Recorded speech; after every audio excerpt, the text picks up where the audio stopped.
He on ऑफची buttons येतील, ठीक आहे. ही ऑन, ही इमर्जन्सी बटन आहे, याला परत फिरवलं परफेक्ट होतं. ही हीटरची आहे, याच्याने सिलिंग वगैरे होतात. ही फॅनची, जेव्हा ही दोन चालू असेल, ही चालू असेल तर ही चालू करणं कंपल्सरी आहे. पण शक्यता तुम्ही दोन्ही हे बंदच ठेवा. हे रेग्युलेटर स्पीडवरती डिपेंड आहे याच्यामध्ये वगैरे करू, ठीक आहे. आणि हे जे हीटर तुम्हाला दाखवलं होतं, ही हिटिंग याच्या इथून होते.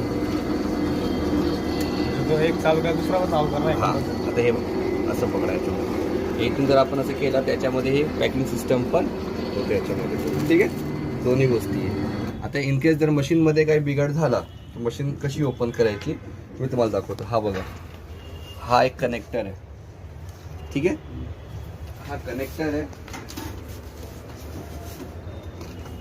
आणि ह्या कनेक्टरमध्ये ना दोन बोल्ट आहे. हे बघा, तुम्हाला दोन बोल्ट दिसतंय का? एक हा बोल्ट आहे आणि एक हा बोल्ट आहे याच्यामध्ये करू. जर मशीन जर इनकेस काही खराब झाली किंवा बेल्ट चेंज करायचं असेल तर पहिला हा वाला तुम्ही ओपन करायचा, ठीक आहे. हा ओपन झाल्यावरती मग तुम्ही, इथे दिसतं तुम्हाला बोल्ट, ठीक आहे. हा बोल्ट याला ओपन करायचा आणि हे दोन्ही साईडनी, ह्या साईडला पण आहे आणि ह्या साईडला पण आहे. जर हे हे लूज केलं तर पूर्ण मशीन बाहेर येईल याच्यामध्ये करू.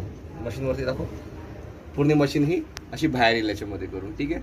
सोबत तुम्हाला हे दोन्ही पण ओपन करायचे, ठीक आहे. आणि हे जे आहे हे बघा, हे जे पाठीमागचे आहे ना, हे दोन्ही पण हे तुमचे सेटिंग्स आहे. तुम्ही बेल्ट टाईट आणि लूज करू शकता त्याच्याने करू.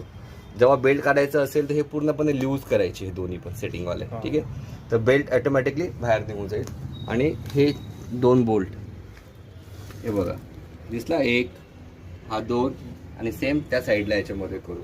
जर हे ओपन केलं तर हा पोर्शन पूर्ण बाहेर येतो याच्यामध्ये करू. जेव्हा हा बाहेर येईल तेव्हा हे ओपन करायचं, ही प्लेट काढून घ्यायची याच्यामध्ये आणि हा बेल्ट ऑटोमॅटिकली बाहेर निघेल. ज्या पद्धतीत तुम्ही काढले त्याच पद्धतीत तुम्हाला लावायचं पण याच्यामध्ये वगैरे करू, ठीक आहे. तर कनेक्टरवरती लक्ष ठेवा आणि मेन